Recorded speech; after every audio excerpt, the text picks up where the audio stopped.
السلام عليكم.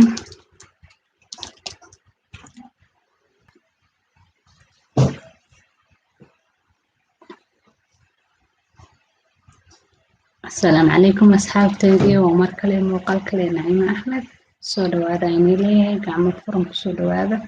please haddaan ugu cusubto like subscribe and share caaw Naciima waxay wadaa as leedihiin Naciima caaw waxay wadaa topic cusub insha Allah soo dhawaada insha Allah waa ujeedeen topic aan ka hadli rabo insha Allah waxaan isku dayaa waxyaalo badan inaan ka hadlo hadda ka hor waxa ka dambe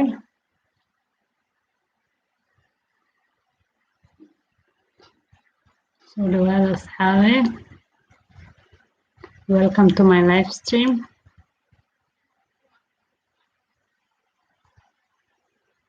soo dhawaada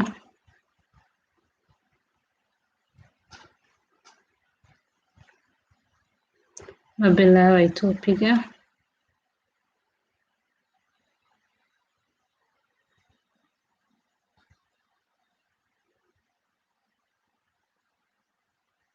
I'm gonna be waiting inshallah until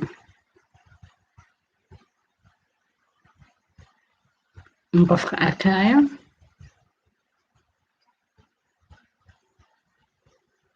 inshallah dan arko waa inoo bilaaba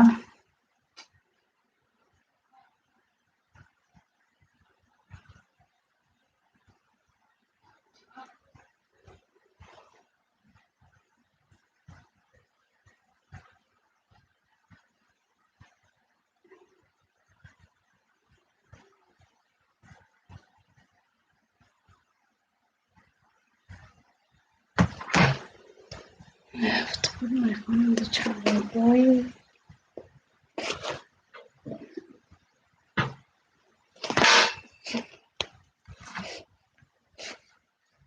soo dhawaada mar kale iyo muuqaal kale ee Naciima Axmed channel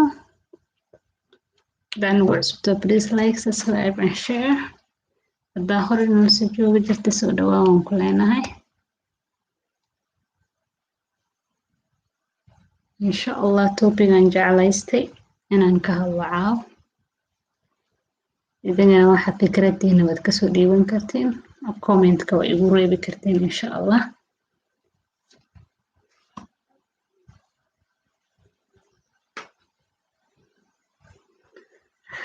laakiin asatin topic-aan soo qaatay ayaan rabaa inaan ka hadlo insha Allah that concern about kii ilmaha yaryar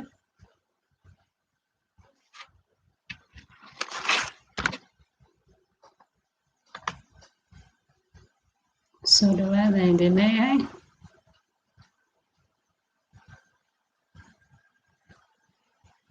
please haddaan nagu cusubto subscribe noo saar like share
soo dhawaada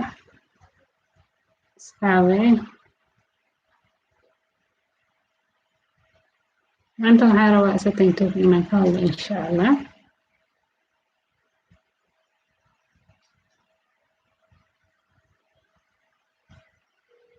marka waxaa waaye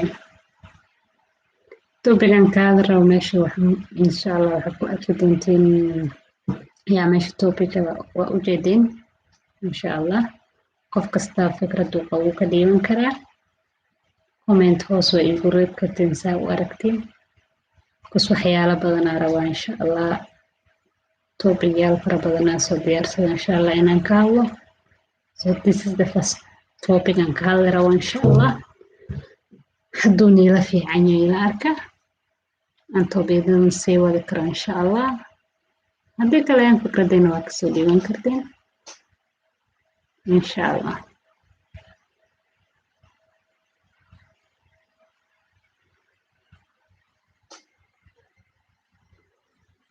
naciima maan maxay nii wadaa waa isdhihi doontiin oo sheegaysa.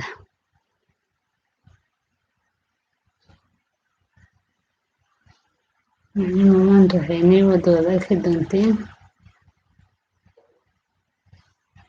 topicana meesha waad uga jeedin insha allah. asxaabe so waxaan ii rajeynayaa inaad fahmaysiin.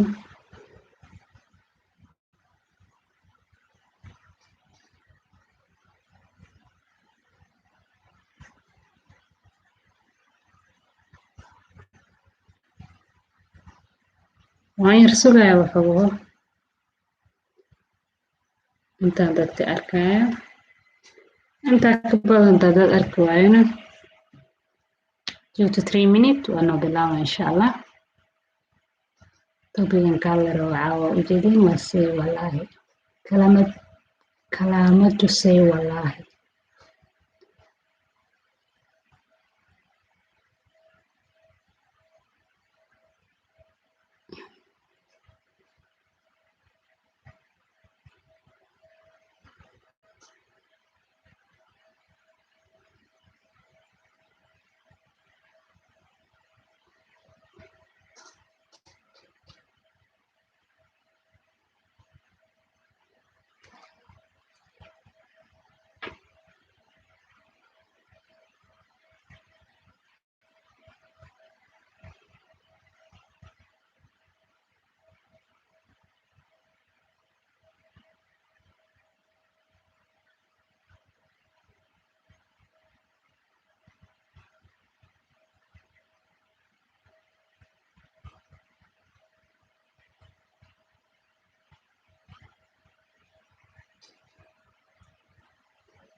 okay asxaabe waxaan rabaa topic inaan noo bilaabo. waxaan ka hadli rabaa insha allah ilaa hadduu noo kaso. kalamadu say wallahi. say wallahi. wallahi horta waxaa way dhaarasho. it's not about thing waxun maaha. laakiin say wallahi dadka waxay u isticmaalaan inay kid ilmaha dhahaan especially ilmaha wadamahan qurbaha ku dhasheen. say wallahi lagu waco and it's not good ma fiicno in ilmaha yaryarka say wallahi lagu waco. actually if you calling your kid say wallahi inaa iska dayso isku day insha allah. cunugaada ma fiicno.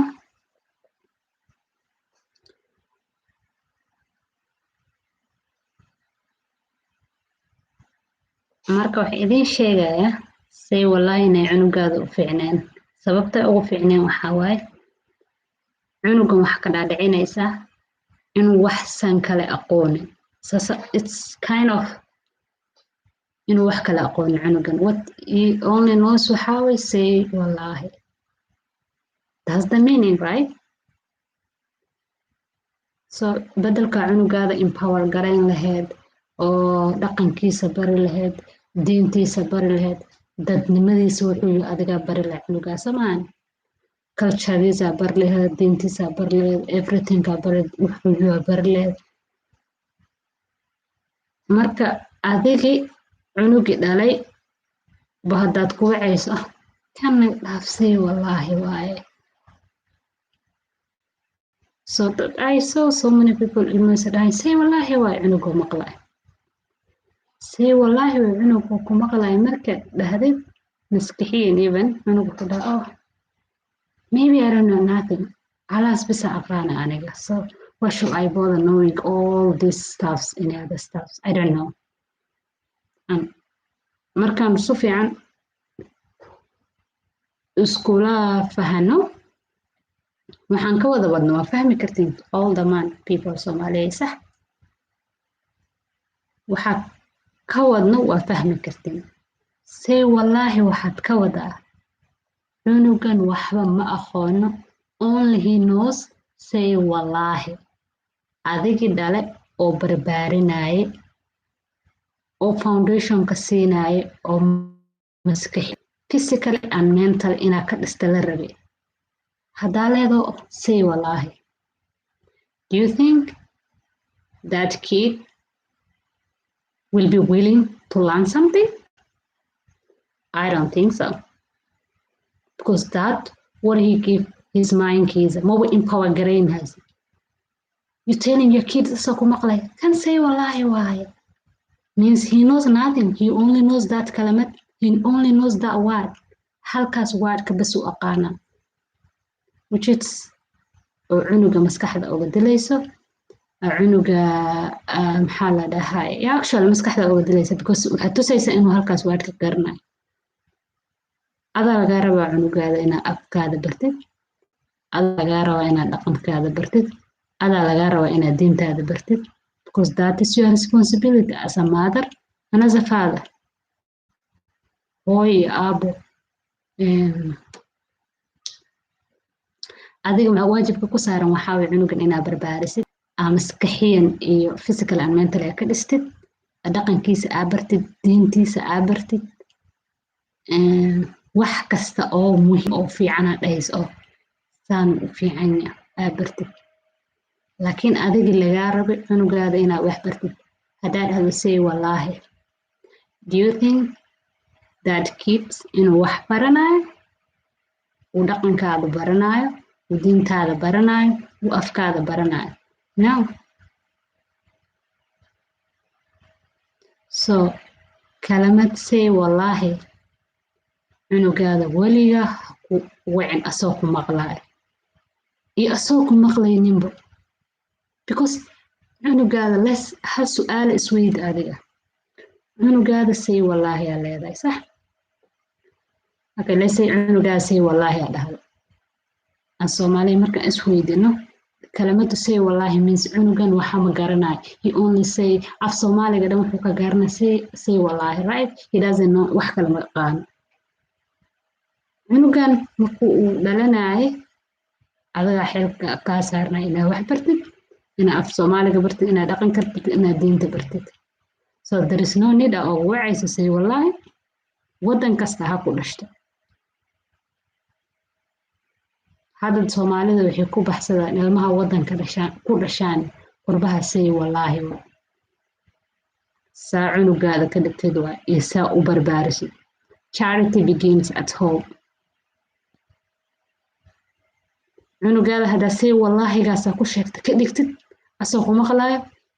it will be like that say wallahi wahaan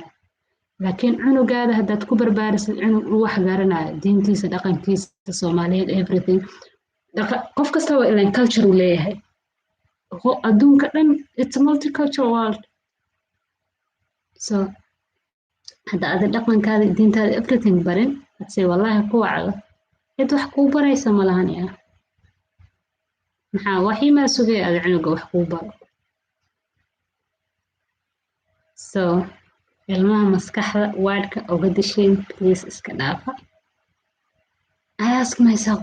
what is say wallahi? Okay, wallahi dhaar waaye. It's not wax xun ma ahan. I don't mean it wax xun waaye. Laakiin say wallahi dhahaysi. Means he knows nothing except that word. Cunuga say wallahi maanta dhahda bariyaa dhahda beri dambaa dhahda. Adduunkan dhan wuxuu garanayaa waay say wallahi. So waxaan isku da'daynaa ilmihiina inaad maskaxiyan physical and mental aad ka dhistiin. aad la dadaashiin, aad dhaqamadiina bartiin, aad diintiina bartiin. laazim ma aha aad cunugeyga wuxuu ku karay qorbaha waxa ma aqaano. af Soomaali ma garanaayo, dhaqan ma garanaayo, diin ma garanaayo. That cannot be an excuse. Kaas excuse kuma noqonayo. Because cunugan adaa dhashay adoo xilka kaa saaran yahay, responsibility adoo ku saaran yahay. You have to do all means and way to teach your kids dhaqankaada, diintaada iyo afkaada labadaba, saddexdaba waa muhiim.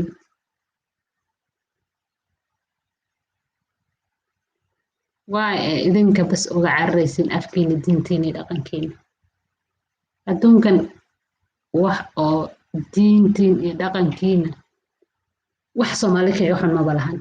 To be sincere, hadaa runta la isku sheego dhaqamiyan iyo diiniyan labadaba wax oo Soomaalida yani dhaqan ahaan culture iyo afka iyo everything, because meeshan waa qof kasta dhaqan uu leeyahay. So gabadhaas way soo koraysaa say wallahi leedahay, wiilkaada uu soo koraya say wallahi uu leeyahay. wiilkii iyo gabadhi kalama baxsano. ilmihii idinkaa waalaysiin. Charity begins at home.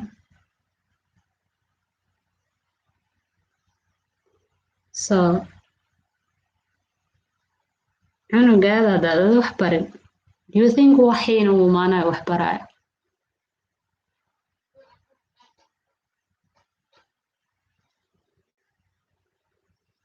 So uma malaynayo cunugaada hadaa wax bari wayso inuu waxii kugu imaanayo wax kuu baraayo. So isku day cunugaada say wallahi inaad ka dhaaftid. Only that kalimat please, which is cunuga tiwurka sii gelinayso. Because that means he only knows that word. He knows nothing. Doqon baa kasoo qaaday. You know doqon? Yeah, actually. So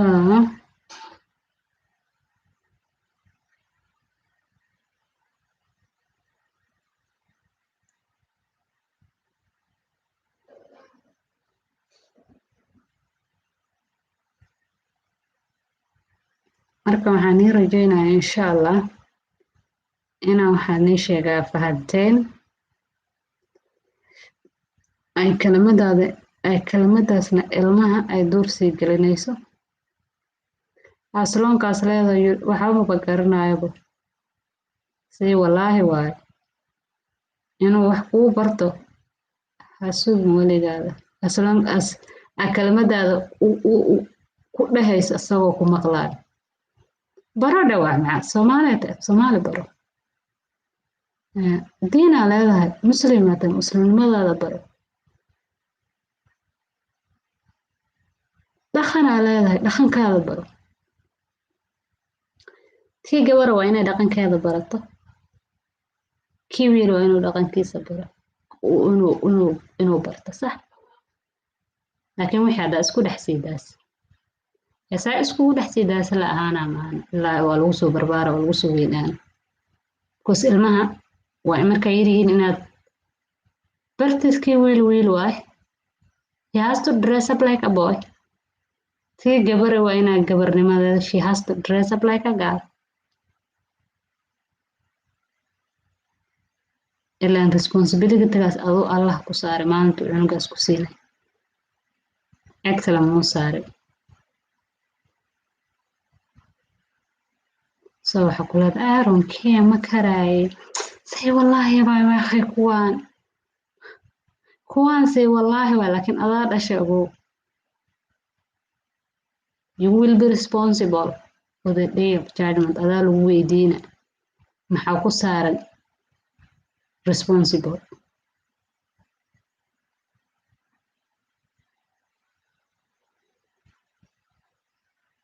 so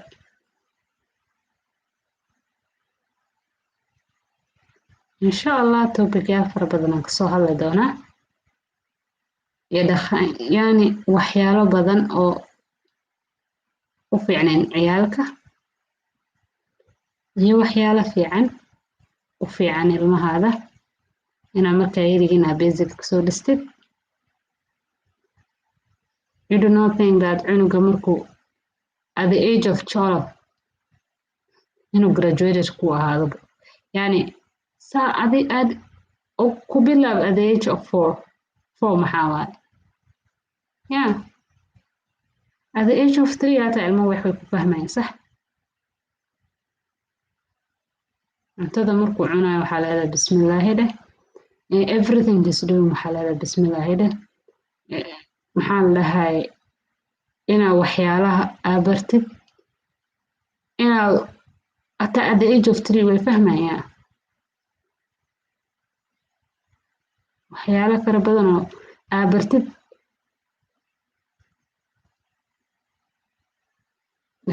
cunuga he was 7 wuxuu jiray cunugaas yaa 7 jir uu ahaa maalin waxaan iskugu imaanay meel appointment wiilka Soomaaliye yariis oo 7 jire iyagoo meesha fadhiyaan aan ugu tagay doctor appointment aan lahay gabadhii wiilka dhasha meesha isku salaana isku baran hataa ma isgaranaynin so iPad iska fiirsanayaan meeshan iska fadhiistay agtiisa wuxuu iPad-ka fiirsado uu hindhasa moogtay hadshuudha so excuse me I say hore you don't have to say excuse me say alhamdulillah say alhamdulillah okay I say alhamdulillah iPad-kiisu sii wata so waxyaalaha yaryarka markuu at the age of 7 cunugaada markuu hindhasaleeyo excuse me adiga hooyo iyo aabo that is the little things markaa yariin dhegahooda lagu qabto bismillah alxamdulillah so cunugaada markuu at the age of 7 leeyo excuse me markuu hindhaso I don't know because at the age of 7 waa ilmaha waaweyn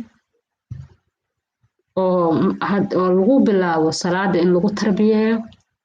waxyaalo badan lagu bilaabo at the age of 7 cunug waa he knows what is wrong and what is right yaa uu kala aqoona waxa xun iyo waxa xun so waxa fiican iyo waxa xun uu kala aqaana at age of 7 yeah waxa uu dhahay oo electricity kale oo Soomaaliga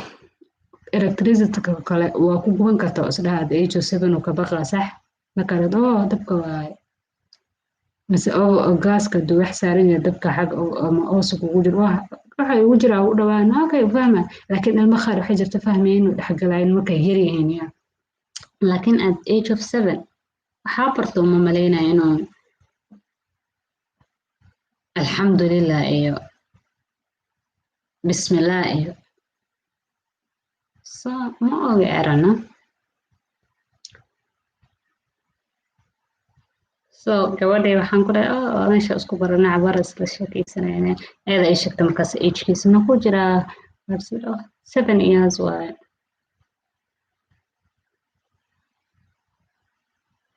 so waxaa yaraan inta appointment-ka meesha fadhinay dhaqtarka baar aan la hadlayan dhahay hadda cunugaada inuu hindhasa maqlayd excuse me udhahay maxaa waqtan saas muu dhahay warba kama hays warba lagama hayo mi ilmaha yariiskooda dhala waa la dhala bas waa sii daaya which is not nice.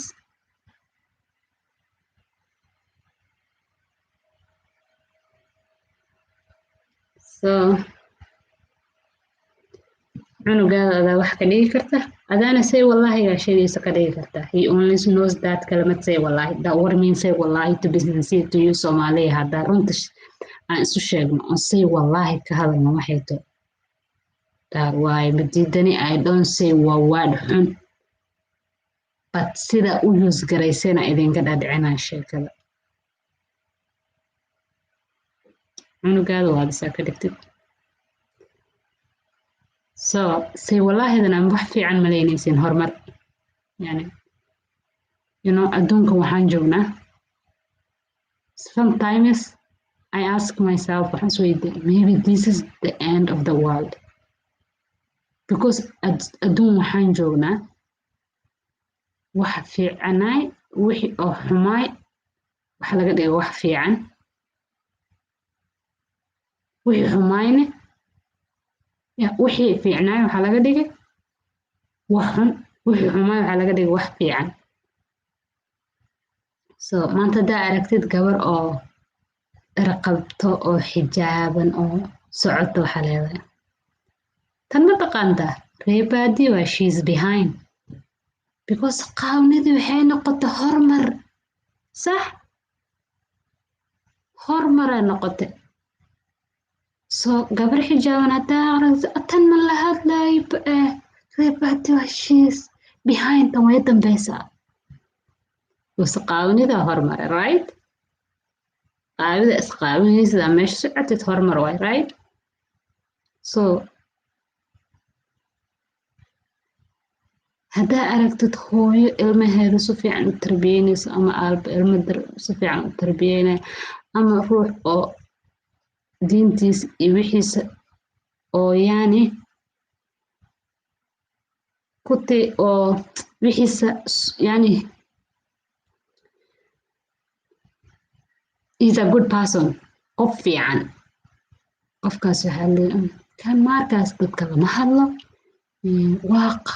ayada dhan maanta dhan waxa la isuubin waxa la ilmahan la jeedaa saan waaye kan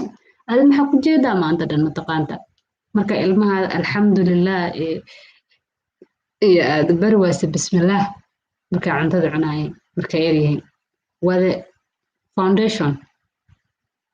hooyo bismillaah dhe markuu alxamdulilah dhe marka cuntada hooyo bismillaah ma dhahday waxaas markaa dhihi waysa maxaa ku jeedaa mataqaanta snapchat tiktok facebook yaa adduunka waxaan joognaa ma taqaanteen adduunka meesha ugu dambeyn joognaa dee meesha oo dadka dharka xiran loo malaynayo reebaadiyo waa dambeeyaan behind waaye meesha oo dadka dantooda haystaan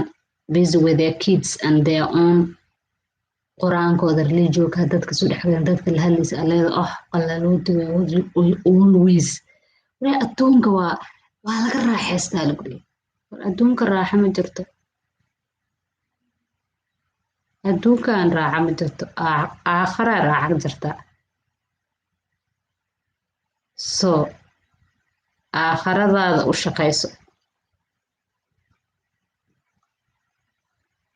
especially ilmaha yaryara dhasheen that's what I was talking about waxa kale waan ka hadli doonaa insha allah waxyaalo badan ay jirtaan aan ka hadli rabo ilmahaada ma taqaantaa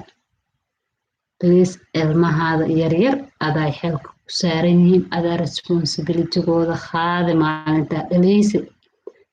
adaa responsibilitygooda qaadi wargaaladana la noosha dhaqankooda way practice garayaan wargaaladana la noosha diintooda way haystaan wargaaladana la noosha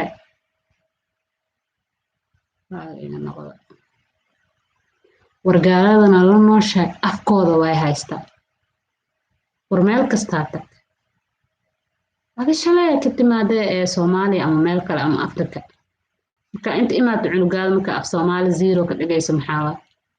banaanka markuu joogo uu wax soo baranayo af Soomaali wax ku soo hadlo English haduu rabo yaa guri marka imaata halaha homework ka caawinayso English kula hadal daartid inta kale waa inaad inuu Soomaaliyu barto dhaqanka barto waa inuu diintiisa barto waa inuu barto wax xaraam iyo xalaal ah kus ilmaha kids ku aragta maanta waa la isdhexgal lunch box la wataamaya markuu bacdi uu poga la cunuga la cuno waxa xaraamka prohibited adile responsibility kaas qaadaysa insha Allah so especially kids ilmaha inta cunugaada adaa wax ka dhigi karta adaana dayici karta adaasay wallaahi gana sheegaysa ka dhigi karta adaa ka dhigi karta cunug fiican ada dhasho oo straight oo wax ka saay so please waxaan leeyahay ilmihiina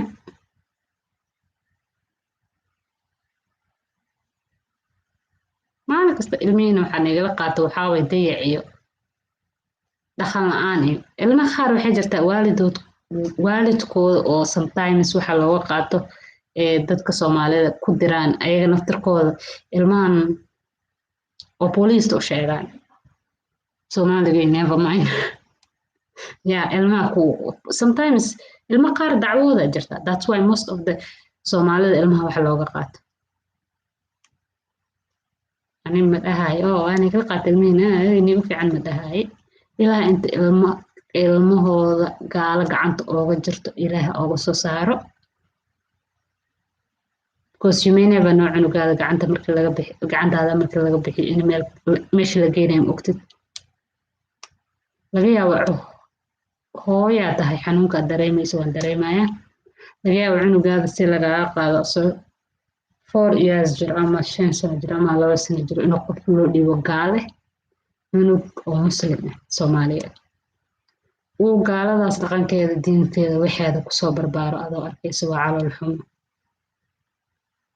so cunugaada inuu oo booliiska kugu diro ayaa keenaysa cunuga haddaa ka dambeyn barin inuu dadka weyn uu respect gareeyo haddaad barin dhaqankiisa tii gabaraa dhihin hay gabaraa tahay you have to inaa xijaabkaada xiratid hooyo adi wiilaa tahay hooyo saan inaa dhahdid waaye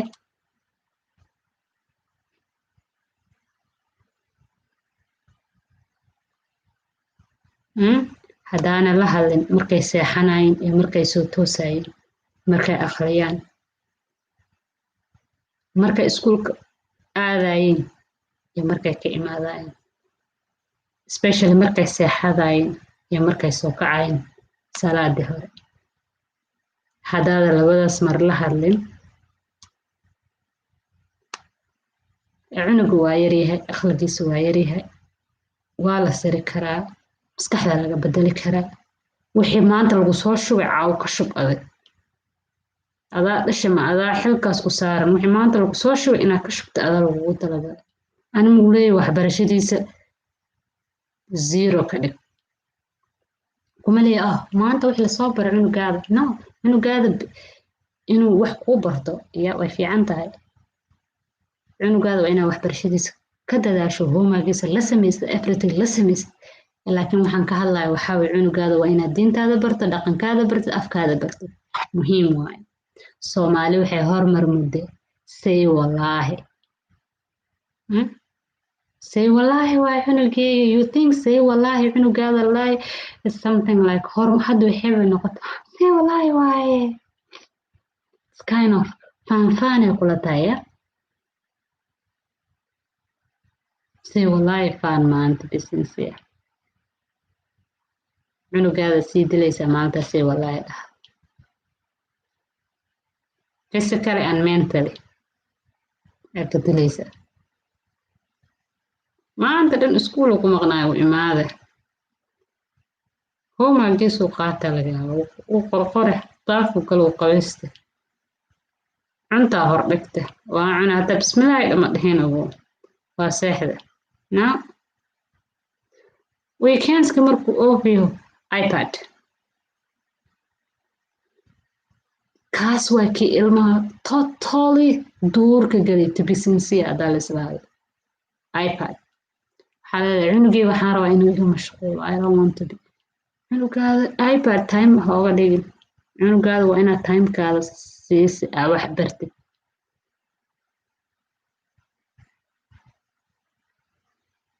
cunugaada iPad time hooga dhigin kaas waa kii ilmaha dhimay hada Facebook iyo Snapchat iyo TikTok la iskaga jirayaa asagana Facebookgiisa Snapchatkiisa iyo TikTokgiisa waa geemamka iyo cartoonka marka laba adduuna kala joogteenba horta laba adduun kala joogta ma isku imaaneen hee markaasuu say wallahi kaa noqday laba qof oo kala waal joogto hada TikTok ugu qoslaysaaba waa chat garaynaysaa ha kamerada sax waaye hooyada intay kala badbedelanayso mataqaantaa isha filterayaasha Snapchatka isagana geemamku kala bedelanaya iyo kaatoonada waa Monday to Friday iskuulu kaaga socda ka waran miinas arkayni laba maalin bas inuu haysto laga yaabo guriga fadhi laba maalinaasna wuxuu u joogaa iPadkaas especially hadda inta guryaha lagu xiran yahay oo iskuulada jirin oo lockdown han jiro I don't think inuu mar dhow dhammaan doono ma ogi ka faa'iidayso cunugaada waqti geli la sheekayso time la qaado dhaqankaada bar diintaada bar afkaada bar tii gabar waa jidkeeda tus kii wiila jidkiisa tus inaa ayaga naftirkooda kala dambeeyaan tus saasay ku baranayaan qofka weyn ixtiraamkiisa iyo inuu qofkan ixtiraam leeyo ini kale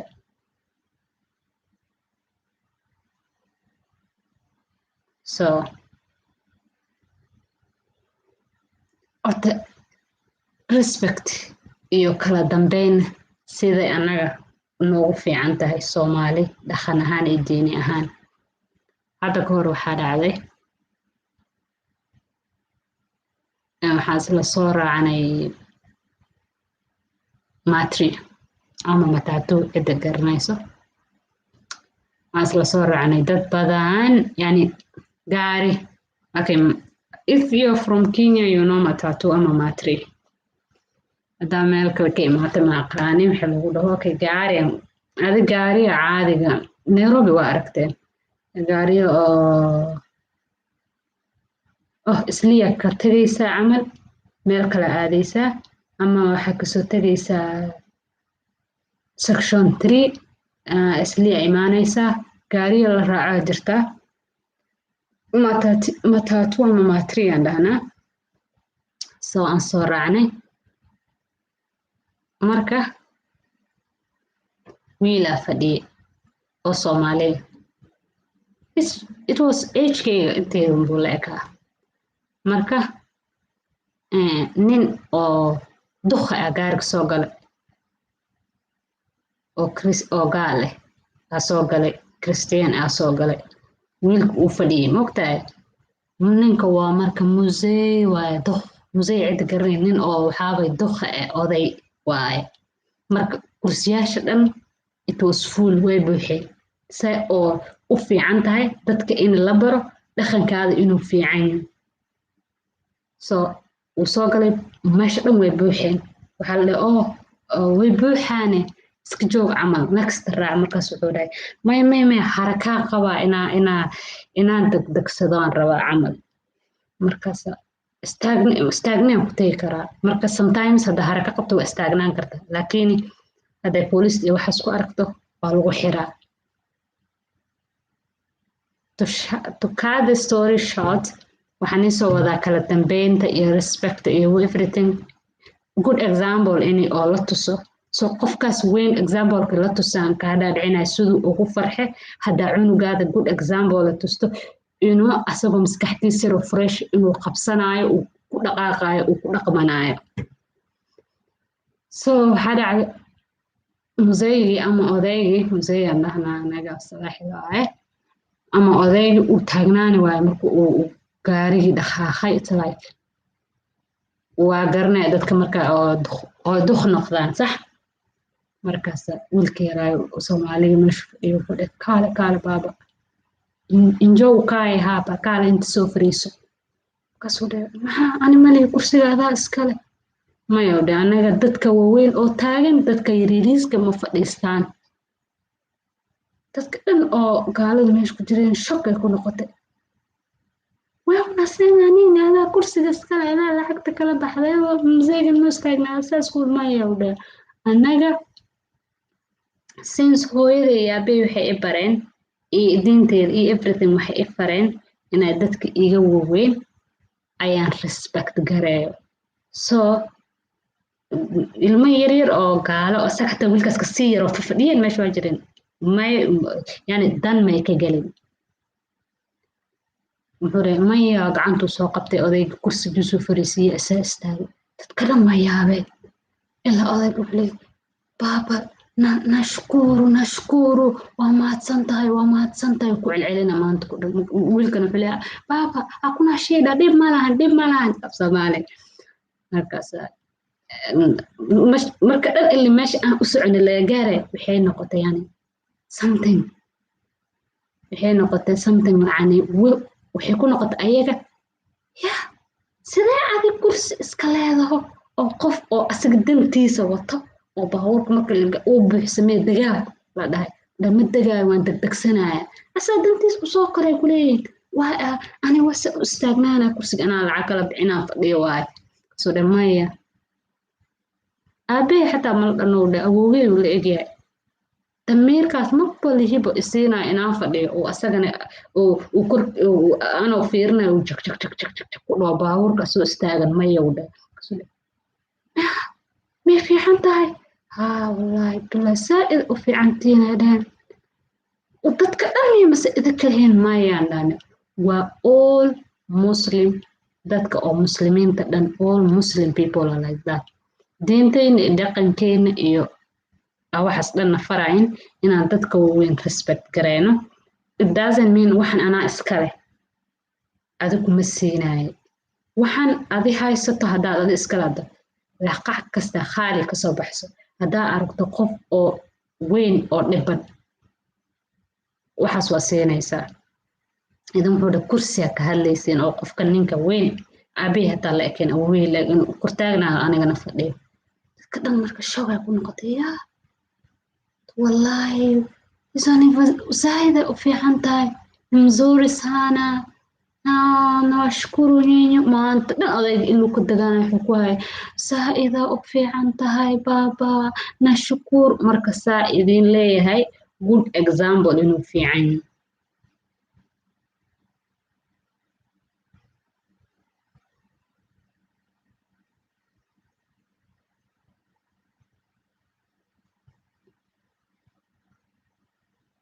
marka sida inay leeyahay good example calaykum salaam waraxmatullaahi wabarakaatu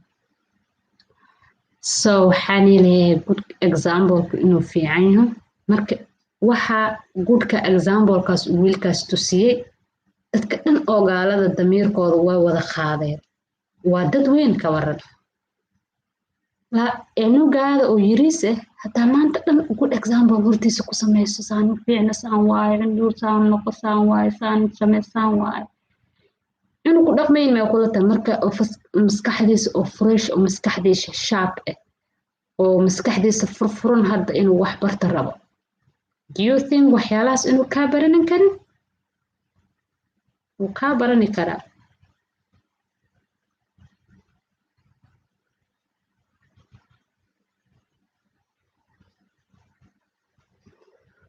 marka waxa inay leeyahay dhaqan fiican aa leedihiin diin fiican aa leedihiin ilmihiina say wallaahi ka dhaafa dhaqankiina iyo diintiina bara so that your kid should be an example to serve your community tomorrow be a role model to your kid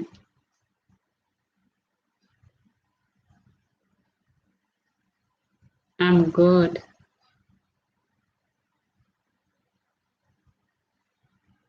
How are you doing?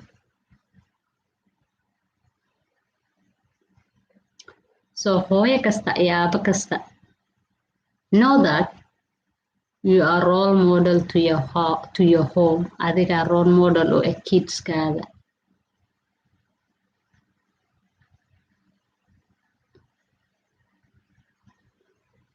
Storygaas yar aan nin narrate garay aan inta ka sheegayne waxaa idin tusinayaa waxa ay just ka waday ina aragtiin good example kasoo u fiican yahay. Gaaladii ku dhawaadina anaga dhaqankiina diintiina we really about interested about sanadin or everything sanadin. Yeah, if you're interested about our culture and our religion, waan soo dhaweyneynaa insha Allah. Gacmo furan kusoo dhawaada. Cid rabta su'aalo fara badan waan ka jawaabeynaa insha Allah. dadka dhan oo ayaga dhan wada yaabanaba aan ka dagaana maataatooda meeshaas ay ugu dambeysay. Good example inuu fiican yahay saas ku ogaada. Waxaa waaye dadkan gaalade waxa waa waxeeya waxan waa waxaada. inkastoo dad fiican jiro ayaga xataa oo dadkooda oo dadka weyn laakiin isku mid maaha. All dadka isku mid maaha.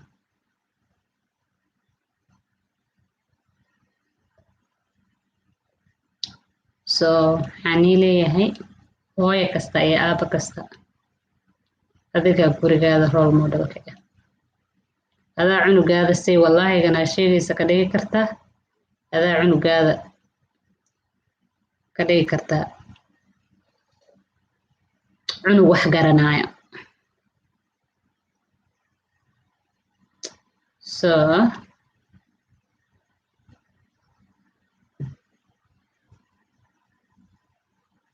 marka waxaan leeyahay walaalihii insha Allah topicyo badan aan soo wadaan ka hadli doonaa. Please haddaad nagu cusub tahay subscribe, like and share this video sida ay dad badan uga faa'iidaan, sida hooyooyin fara badan iyo aabooyin fara badan uga faa'iidaan. Charity begins at home. Let that be a motion of to your wherever you are in your home. Charity begins at home.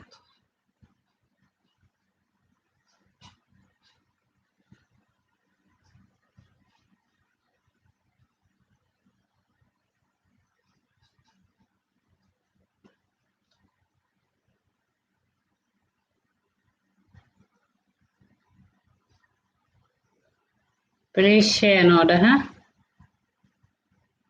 Subscribe and share, please.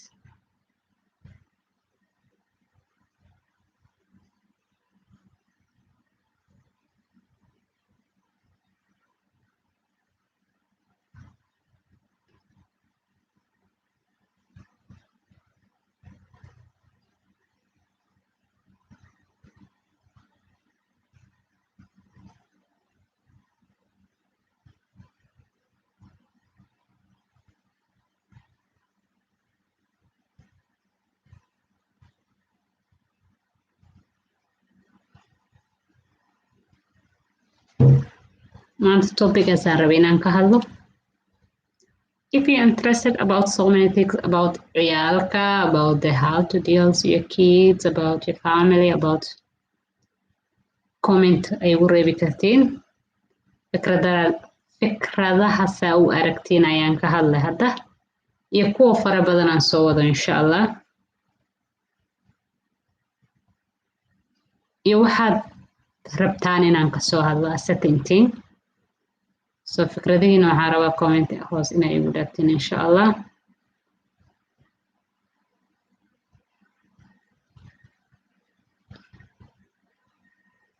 And I will be there.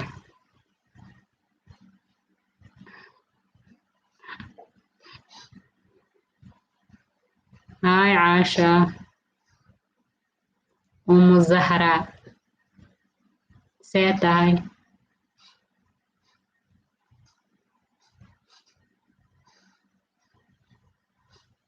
So waxaan doonayaa fikradaha arabtiin inaan ka soo hadlo inaan hoos igu rabtiin insha Allah. iyo topigan soo wado iyo waxaan ka hadlayo how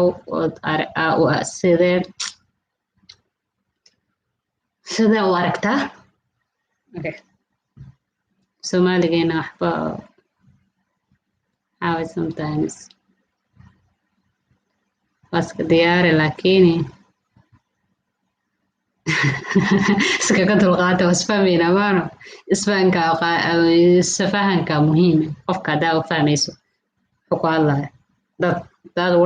what is important, right? So please video gana daakesha like no share subscribe and share channel ka daa ku cusubta please subscribe video gana daakesha like and also share with your friends and family too if I uga faa'iidaan kalamadu say wallahi inay ilmahada u fiicneen qof kasta suu u fahmaya anyway idinkana saa kalamadu say wallahi u fahantiin qaybta comment way igu soo reebi kartiin saa u fahantiin bal is sheega ani saa u fahmay waxaa way kalamadu say wallahi it's direct but laakiin ani waxaan u fahmay waaya khayr qof kastana saas u fahmaa leh tubisiinsi hadii oo run la isku sheego he knows nothing except that word right he knows nothing markaad say wallahi ku wado means he's not done nothing since from age of 5 6 7 8 9 yaa adi wax kuu baraa marka say wallaahidana wuu aana say wallahi ilaa oo say wallaahidana real ka noqonay 20 year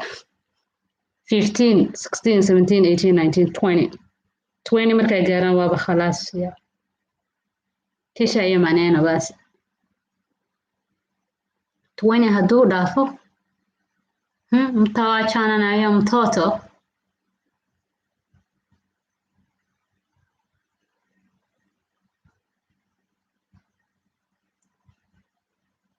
you're welcome Asho. Is it a good idea? Thank you.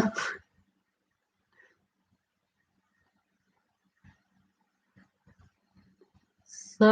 waxay nii leeyahay at the age of 20 maya ma u malaynay yaa still cunugaada waay laakiin at the age of 20 cunugaada waa cunug weyn waa weynaada asaa isxukumaya markaas waa xukumi kartaa anaga diini ahaan dhaqan ahaan everything cunugaada waaye laakiin basic levelka laga soo dhisayo hadaa si fiican ugu soo dhisto midaan ka wada waxaa waa sheekada misdays anis sida ogaalada maleeyi at the age of 20 marka la gaaro cunugaada banaanku u baxaa uu kaa weynaada maleeyi ma ka wadi saasa ii fahmina at the age of 20 cunuga hataa cunug Soomaaliyeed hadduu yaho haddaada basic level foundationka kasoo dhisin at the age of 20 waa kala dhaqaaqaysay laakiin cunugaada haddaad cunugaada kusoo ahay qof kasta cunugiisu u yahay cunugiisa laakiin waxaan ka wadaa haddaad basic level foundationka kasoo dhista cunuga at the age of 20 cunugaada ku aana still it will be your baby laakiin cunugaada haddaad say wallahi soo dhahaysay until age of 20 ka gaaro say wallahi waaye dee inuu cunug u noqdaa sugaysa I don't think so. So that's what I mean. Don't misunderstand me. Ani maleeyahay cunugaada markuu at the age of 20 gaaro sida gaalada banaanku u baxaa gurigiisu yeelano annaga waa isfahmayna Soomaalina at the age of 20 cunugaada inuu ka guursanayo gurigiisa ka tagayo ma baxaayo ma waa is ognahay ilaa iyo 30 iska 40 kula joogaa ilaa ku guursanayo gurigiisa ka aadayo wiil iyo gabarba dhaqankaasaan leenahay laakiin ilmaha wadamaha joogaan cunugaada haddaad say wallahi ka daaynin 5 years soo jiray say wallahi ka maqlay dan ma ka galaynin dantaada wadata yaa isaga adduunkiisu ku jira gamekiisu ciyaaraya cartoonkiisu daawanaya adiga snapchat-kaada maaragtay tiktok-gaada ku jirta different world kala joogtay at the age of 20 horaan different world kala joogteen laakiin at the age of 20 waxaa iskugu imaanayseen waalki tiktoka maarag iyo snapchatka iyo facebook maxaa bacdeen markaas waba isla ekaateen qof isla egtiin isla joogaysiin maya laakiin haddaad basic foundation level kasoo dhistay aa waqti gelisay aa wax fahansiisay at the age of 20 cunug wuxuu ku aana dee dhaqankaada le oo saan ogeyn buse qof kasta uu ogahay sooma marka caasho waa ku mahadsan tahay dhiirigelinta I really appreciate it thank you so much my dear sister I love you so saasaan ka wada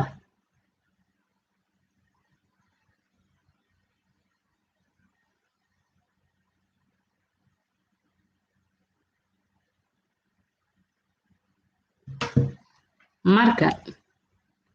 wallaahi been maahan adduun waxaan joognaa markaa fiirisid waxyaalo qaar aad dhahaysano maybe this is the end of the aniga keligay ma saase mase qof kastaa saase bal qaybta comment igu soo dhaafa because wixii oo xumaay oo waa la caadaystayaa wixii laga xishooni jira caado noqday wixii oo fiicnaay wuxuu noqday wax xun ya sida hadda ka hor inay sheegay haddaad aragtid gabar xijaaban oo gabar xijaaban oo dhar fiican wadata haddaa aragtid xaleelada tan markaas she's behind way dambaysaa tan cid la hadlaysa oo friend la noqonaysa ma jirtaba waa laga culoobaa because of dharkeeda tumeeshan oo haddaa aragtidna ilaahay kharasiyo intaasoo fureenaa leedama waa laga daba dhaco laga kor dhace marka adduun waxaan joognaa wixii xumaay wixii fiicnaay noqday wixii fiicnaayna wixii xumaay noqday so adduunkaas aad joogto wixii xumaayna wixii fiicnaay u noqday wixii fiicnaayna wixii xumaay u noqday haddaad indhaha furan wayso cunug yar oo hadda soo koray oo adi la rabo inaa indhaha u furtid do you think xaaladiisa say ahaanayso waraa adduun ma joogno hadda bes waaye marka waxaan ii leeyahay walaalayaalow halkaasaa idinga sii baxa please subscribe share this video walaalahada la sheegare maxaa la dhahay insha allah videoyaal badanaa soo wadaa oo about dhiirigelin about kids marka iyo waxyaalo lamid gabdhaha everything marka insha allah waxaan wada kulmaynaa next topic insha allah ilaa hadduu noo kaso please videogan haddaa ka hesha like noo saar haddaad ku cusubto channelka please subscribe haddaad ka hesha please share with your friends and family haddaad ka faa'iido si ayagana uga faa'iidaan xagga idinga sii baxa insha allah khayra idin rajayna waqti dambe ay sii tahay assalaamu calaykum iyo kulanti dambe insha allah oo xiisa leh hob idinkoo caafimaad leh anoo caafimaad leh inaan isku soo laabano khayra idin rajaynaa I love you all bye